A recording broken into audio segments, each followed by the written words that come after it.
आज के इस वीडियो में हम बताने वाले हैं कक्षा 7 के विषय संस्कृत। ये अर्धवार्षिक परीक्षा का प्रश्न पत्र है, ओरिजिनल प्रश्न पत्र और सभी जिलों के लिए है। ठीक है, तो आप लोग वीडियो को अच्छे से देखिए और याद करके जाइए।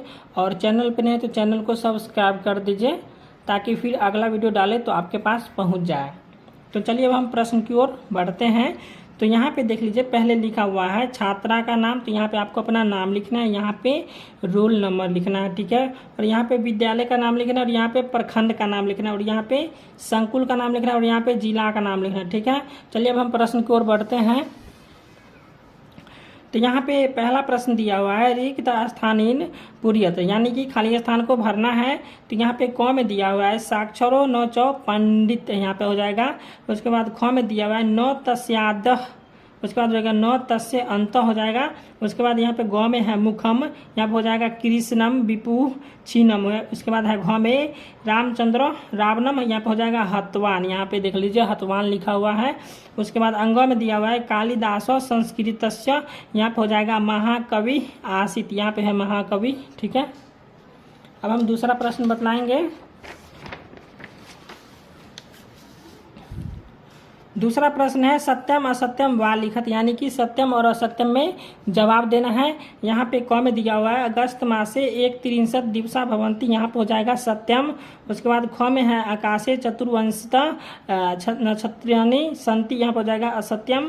उसके बाद हो जाएगा ग में जुलाई मासे 30 दिवसा भवंती, उसके बाद असत्यम हो जाएगा। यहाँ पे घ में फरवरी मासे 30 दिवसा भवंती का हो जाएगा असत्यम। उसके बाद अंग में है स्वतंत्रता दिवसस्य शुभ अवसर प्रतिवर्षम आयाति, यहाँ पर हो जाएगा सत्यम।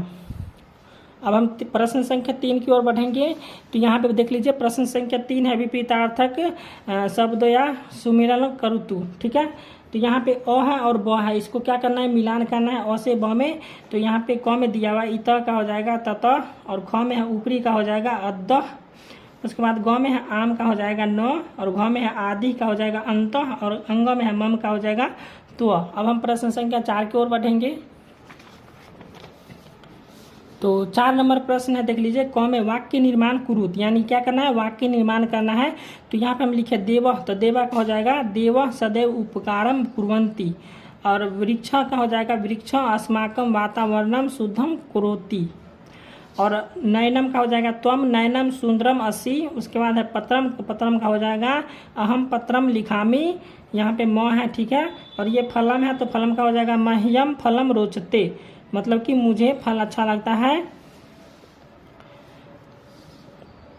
इसके बाद ख नंबर प्रश्न है निम्नलिखितान अंकान शब्देशु लिखत, यानी कि यहाँ पे जो शब्द दिया हुआ है इसको क्या करना है शब्दों में लिखना है। ठीक है, यहाँ पे अंक है, ठीक है, ये अंक दिया हुआ है, इसको क्या करना है शब्दों में लिखना है। तो यहाँ पे हम इसको शब्दों में लिख दिए हैं। 23 का हो जाएगा त्रयोवंशिता, उसके बाद 27 में है सप्तवंशिता, उसके बाद 35 का हो जाएगा पंच त्रिशता, उसके बाद हो जाएगा 46 का षट चत्वारिंशत, उसके बाद हो जाएगा 50 का पंचास्त, और 38 का हो जाएगा अष्ट त्रिंशत, उसके बाद हो जाएगा 32 का द्वा त्रिंशत, 25 का हो जाएगा पंच विंशति, उसके बाद 39 का हो जाएगा नव त्रिंशत, उसके बाद 31 का हो जाएगा 1 त्रिंशत। चलिए अब हम प्रश्न संख्या 5 की ओर बढ़ेंगे।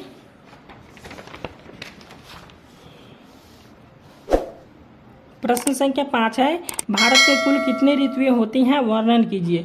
तो यहाँ पे भारत में कुल 4 ऋतु होते हैं। ठीक है, लेकिन हम यहाँ पे 6 लिख दिए हैं, तो आप 4 ही लिखिएगा। यहाँ पे हम लिखे बसंत ऋतु, वर्षा ऋतु, शरद ऋतु, हेमंत ऋतु, शिशिर ऋतु और शीत ऋतु। ठीक है, तो यहाँ पे हम 6 ऋतु लिखे। ठीक है, तो यहाँ पे हम 3 का दे दिए हैं और एक बच गया है, तो जगह नहीं था तो हम नहीं लिखे हैं। ठीक है, एक आप लिख लीजिएगा। उसके बाद यहाँ पे हम लिखे हैं ग्रीष्म ऋतु का हो जाएगा ज्येष्ठ से आषाढ़, यानी कि जेठ और आषाढ़ मई से जून के बीच आते हैं। ठीक है, उसके बाद यहाँ पे वर्षा ऋतु में हो जाएगा श्रावण से भाद्रपद, यानी जुलाई से सितंबर के बीच होता है श्रावण यानी सावन, और यह भादो हो गया। उसके बाद शीत यहाँ पे शरद ऋतु, शरद ऋतु का हो गया आश्विन से कार्तिक, यानी कि आश्विन से कार्तिक अक्टूबर से नवंबर के बीच होती है। तो ये हो गया प्रश्न संख्या 5 आपका समाप्त हो गया।